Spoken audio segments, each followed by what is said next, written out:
inside the minds of others. My words ignite the fire that warms our hearts.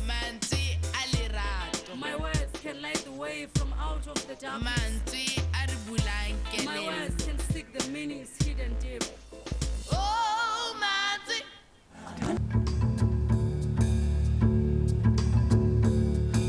On the 20th of April, it is an anniversary.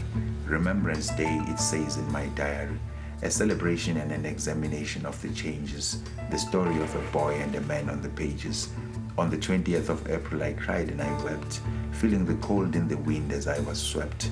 For walking these valleys was not just another act. It was a part of me, and that was a fact. On the 20th of April, I struck a deal. I made a wish and I wrote my will. To live my life, represent myself and be snappy. Today I'm alive and my story is happy. Every day I wake up and the first thing I do is I jump from bed onto the wheelchair. I never want to forget that movement. Have I accepted that? I embrace that. And today I'm celebrating my 10 years on the wheelchair. And I'm saying celebrating because a lot has happened in the last 10 years that I would call blessings and gifts. My father, for instance, said, everything happens for a purpose. And those words alone said to me, settle down and not run away and study what the purpose is of these changes. And again, I knew that I had been paralyzed in a society that was loaded with misconceptions. So all of those things, factors, affected me and attacked me in a way that brought fear, alienation, lack of hope, lost dreams. I simply wanted to run away from the pain because all of what I had amassed through the years was suddenly scattered with the winds. But of course, time changes, and with change we also get healed. One of my dreams was to belong, and I belong today because I followed that dream. I dreamt about love, went hard, chased after it and found it, and it has healed me. No circumstances can ever limit potential. Potential remains as is. Oh, they look so pretty. All of them are there. Yeah. Look at the stars. They shine right above the sky that we say is the limit. How can the sky ever be the limit when there are stars beyond? My father here says I was trying my best to pose as a model.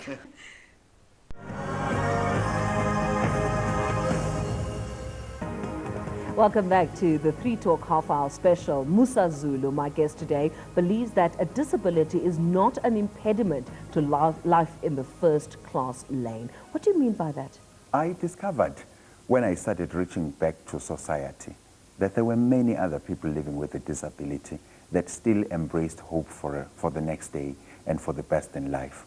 In the beginning, it was very difficult to reach out and and sort of shake hands with this sector of people that I'd grown up thinking were a part of the sidewalk.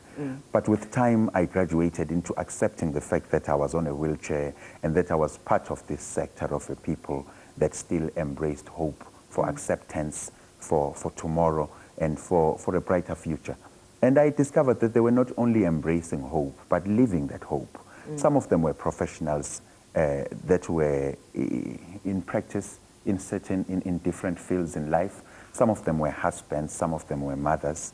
Some of them were professional people that still upheld their dignity in a way that made someone else wish they could learn from them. And I guess that's what I mean by the first lane. The first lane does not necessarily mean living a life where you have all the material things, or living a life where every single talk show wants you to come and say your message.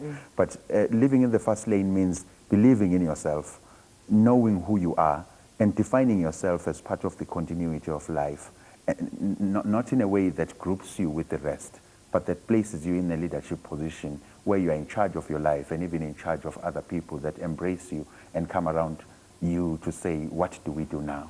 Yeah. Musa Zulu is a proud man with an artistic flair who has not allowed being in a wheelchair to stop him from being himself as an artist. We caught up with him while he was preparing to turn 12 years in a wheelchair, into a celebration. When he was just 23, Musa Izulu was involved in a horrific car crash that left him paralyzed from the waist down. Since that fateful day, Musa has grown to embrace his disability. To celebrate the 12th anniversary of the accident, he has put together an exhibition of his art entitled This Ability. Most people will always look into the negative when it comes to experience, especially experience that comes with trauma. But the truth is you learn so much from that violent change.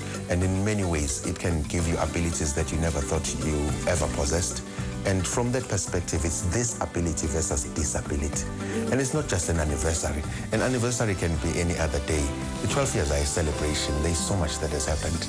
Today I'm married with 2 beautiful daughters. It can't be a disability from that perspective. I drive, I draw, I write. I'm a motivational speaker. I mean, to stand in front of people on a wheelchair and they give you a standing ovation, you can't at the end of the day say they were celebrating a disability. It's an ability. It moves them. With your forthcoming exhibition later this year, please tell me about these pieces that you're going to be exhibiting. Do you know how many pieces I do in a year for different people all over the globe, to be honest with you?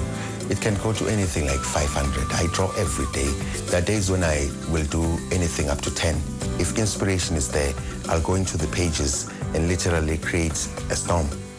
But throughout the 12 years of my life on the wheelchair, I've been developing pieces that are very close to my heart.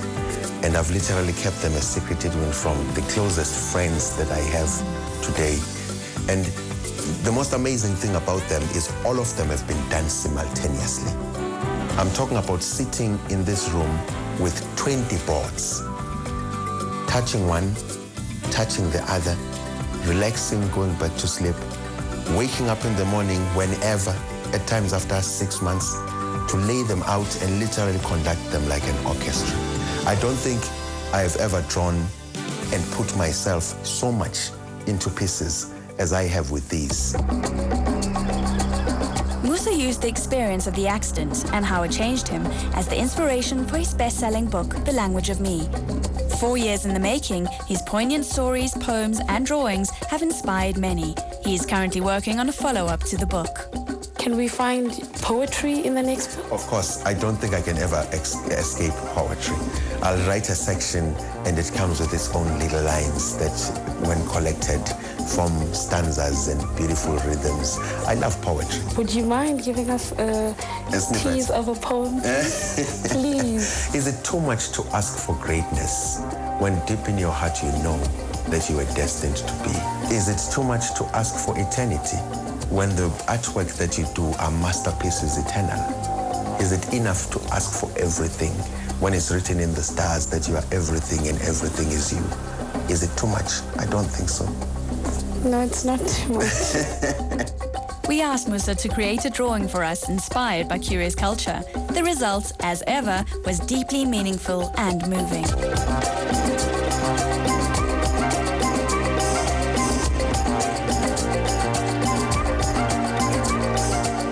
It is absolutely exquisite. Why did you use a pot? Well, it's not just a pot, but it's half a pot. You know, curiosity is about wanting to complete the pot. So I've left it halved because that's exactly what the program is all about. You are curious to know about the invisible, the unknown. And this is basically what I believe curious culture and curiosity are all about.